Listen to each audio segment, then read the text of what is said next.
Daniel, how are you doing today?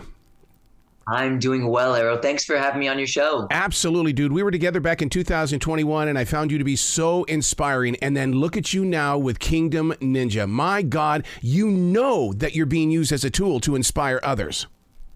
Yes, yes, and I don't take it lightly. And again, I use my platform not just for my own sake of being the best athlete that I can be, but I recognize that I am a role model to so many young people watching this sport, watching this TV show. And so this book is just another tool and a resource to encourage, to inspire, to point people to a higher purpose, as well as give them the tools and the resources to overcome whatever obstacles that they will face in life, be it physical, mental, or even spiritual. Yeah. I mean, triumphs and trials, they go hand in hand. They have to have each other because you can't understand a victory if you've never felt a loss. You're exactly right about that. And gosh, if you've followed my journey over the years, I have experienced so many, what the world would consider like loss, terrible loss. I mean, losing $1 million in 2019 by a couple seconds. And then the season finale here just a couple days ago, I did it. I beat the last course. But then a good friend of mine did it about a second and a half faster and got the $1 million.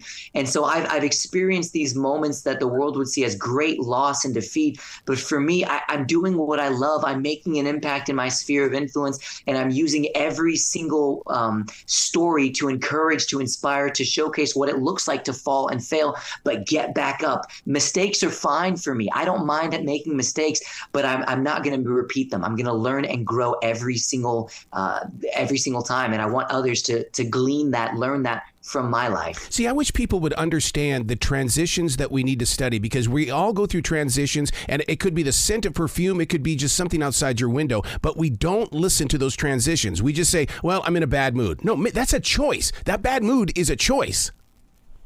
You're exactly right. And we don't even realize how much more in control we are of ourselves. I mean, I'll wake up on the wrong side of the bed at times, Arrow, and I'll say, wow, this is going to be a bad day. And then I'll stop myself and I say, why are you saying that, Daniel? Like, what gives you the right to dictate how the rest of this day is going? You just got started. Take a second, Daniel, and be grateful. Matter of fact, I have a gratitude journal on my phone for the days that I wake up on the wrong side of the bed, and I stop and I jot down a few sentences. I'm grateful for the bed that I just slept in. I'm grateful for the air conditioning that keeps my room cold and gives me the ability to sleep well. I'm grateful for the wife or the family that I have. I'm grateful that I have a job. I'm grateful that I have a body that is fully functioning. Man, and you do that for 5 minutes, it will flip a switch, and the rest of the day is going to be so different, so much better off. And it's because we took the time, the discipline to really focus in on what's really important and have an attitude of gratitude.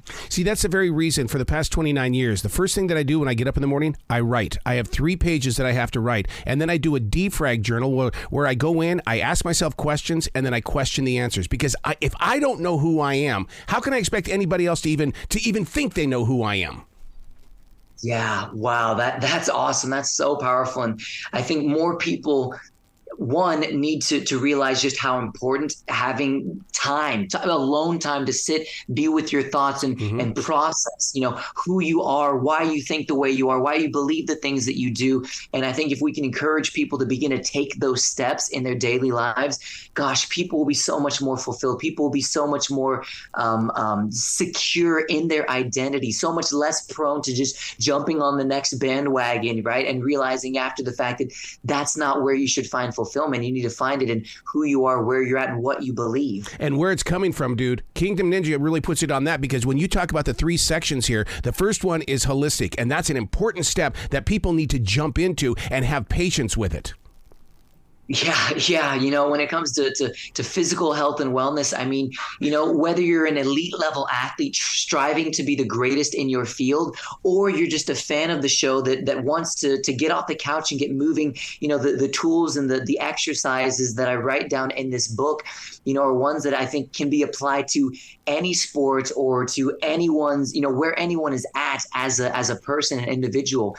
And so I'm really excited to get to share it. And literally, again, wherever you are on on the spectrum of health and fitness, you can learn so much from this book. And I made it a really fun, exciting read too. A lot of it is too, my background, my biography, all the stories, the behind the scenes of what it's been like for me as a competitor on this world's toughest obstacle, this TV show, and just the production that it is. So I think people will learn a lot. They'll enjoy it. It's a very fun, simple, easy read. And so people will learn a lot from it.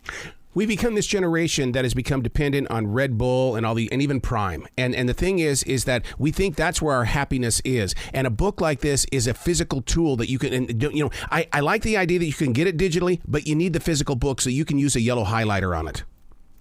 Yeah, I agree. And, just to have something that you hold in your hands, that you flip the pages through, you smell the pages themselves. It becomes more of a sensory type of thing than simply reading a digital text. And I'm for that. Like I've got an iPad full of different books that I read, but there is something different about holding it, smelling it, seeing it. There's all the senses being utilized that helps you retain the information that is at your fingertips. And I wanted a resource that was so valuable, that brought great value in so many different areas, from motivational to my stories to then, the physical tools of training your own body in whatever capacity, but then also the mindsets that I've learned and grown into as an athlete and as a person.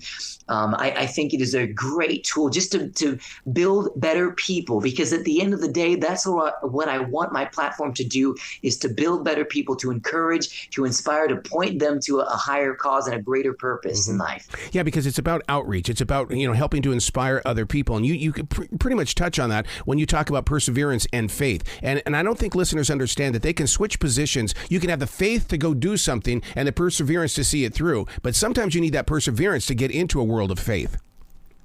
Yeah, you're absolutely right.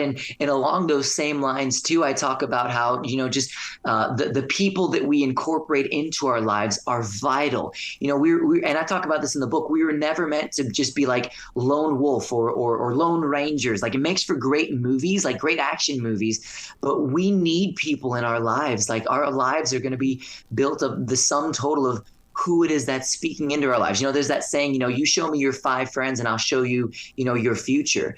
And I do believe that there is great truth in that. Like, the people that we surround ourselves with are going to help determine and even dictate where we go in life. Because if you want to go fast in life, you'll go by yourself, but you'll fizzle out. But if you want to go the distance, if you want to go far in life, you'll go with people, with others. They'll help regulate you. They'll help keep you focused on the goals. I'm surrounded by people in my life that keep me in check. They're not just yes men, but they're those that know my strengths, but also know my weaknesses. I've opened myself up in a way that says, hey, here is me. Here's who I am, from the greatest to the least, my goods, but also my bad and my ugly. And they love me regardless, and they help point me towards my goals in life. And I think, there's a big emphasis that I write in my book that, once we have these goals, once we know who we are and where we want to go in life, we need to begin to find people that are like-minded, that help keep us accountable and keep us focused on where it is that we are going in life. Because otherwise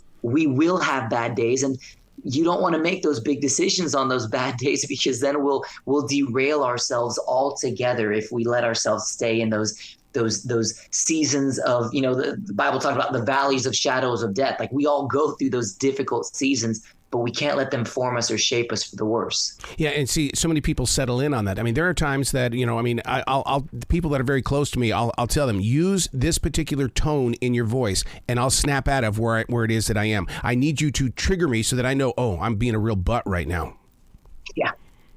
Yeah, you're exactly right. And to have relationships where you actually have that level of trust. I have a lot of friends, I have a lot of peers, I have a lot of, acquaintances, but I've got very few that have that level of access to my life where, they've got free reign to literally call me out.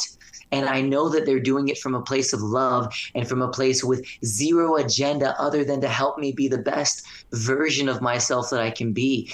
And, I don't cast my pearls before swine and just, open myself up to any random person in my life, because then you've got gossip, then you've got, people that will let you down, people that don't have your best interest. So when you find those few people, or when they're brought into your life, treat them like the treasure that they are, right? and open up enough to say, like, hey, here, this is me. I want to get to a better place, and I'll do my best to help you. We have zero agenda other than to be there for each other, almost like a band of brotherhood. You hear about, men that come back from the armed forces, and their platoon or their brigade that they were a part of, they are brothers. They have each other's backs because of the commitments that they've made. They faced death together, and they've come through it. And those are some of the strongest relationships. And I've never served in the armed forces, but I desire to have the type of relationships in my life that say, yeah, I'll step up to the plate for you. Yes, I'll go to battle with you, and I want to help you in any way that I can. And to have those types of relationships, dude, it will change your life. It will change the course and the direction of your life when you can find people that you can truly go to war with. Absolutely. When injury sets in, because it's in martial arts, because I'm a 3rd-degree black belt, it wasn't if I get hurt, it's when I get hurt. And it mentally can really poison your soul. I mean, we're looking at Aaron Rodgers right now, who has put himself out on that line. 4 plays later, he's out for the season. How do you deal with other people's injuries as well as your own to keep them moving forward? Oh man, and gosh, the more thought that you can put into it before injuries take place, I think the better that you'll be able to go through them. So for example, for me, I'm in a very, very high impact, very high dynamic sport when it comes to OCR, like obstacle course racing. We're flying through the air. We're landing hard on our joints, so whether it's shoulders or hands, fingers, tendons, there's so much margin and room for error, for injuries. They are inevitable. I've had so many over the years. So the mindset that I've developed is, okay, I don't ever plan for injury. I will do everything it takes to prevent injuries. But if and when they do end up happening, what am I going to do in those moments? And I've determined within myself to say, okay, what can I do? How can I continue to train? What do I need to do? Where do I need to start with my physical therapy? What foods do I need to eat to aid in recovery, anti-inflammatory, even going on fasting for small periods to give my body complete recovery time to focus on injury areas. I've done so much study and research to say, okay, I don't ever want to be injured, but if and when I do, I want to be as knowledgeable. I want to be as ready. I want to have every tool in place and every resource at my disposal to help me get through it. So I have friends that are in the health and fitness world that I call up and say, hey man, I tweaked something. What do I do? What are the steps I need to take? I've got books and resources that I study and say, okay, here's the area of injury. How can I become as knowledgeable as possible in that given area and begin to move forward? And of course, when those moments come, the emotions say, you'll never do it again. You'll never compete again. You'll never be where you were. But the reality is, and I tell myself, there's a difference between the truth now of what is the reality of something that's happening now, but then the greater truth is that does not necessarily have to always be the case. So I teach myself to say, yeah, I've broken something, or I've strained or pulled or torn something. That is true. But the greater truth is that doesn't mean that I'll never play my sport again. It might be a hard road to recovery, but I have determined that I will do whatever it takes to get back at it. And I think someone like Aaron Rodgers, a lot of these elite level athletes, they have a similar mindset because injuries are prone when you are competing at such a high level. And if you can learn that mindset at a young age or at the beginnings of whatever sport you're doing, the better off that you'll be when those days come. Wow. You are a man of inspiration, sir, and you're using that tool quite well. The name of the book is Kingdom Ninja. Where can people go to a website to find out more about you and give you some love? Yeah, I mean, I've got a direct link where you can buy it, where it's kingdom-ninja.com. They can get it, a hard copy, a digital copy. I even spent 8 hours in studio recording the audio book for it.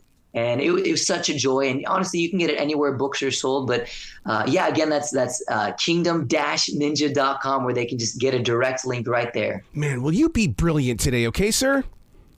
Yeah, thank you very much. You as well, Arrow. Thank you.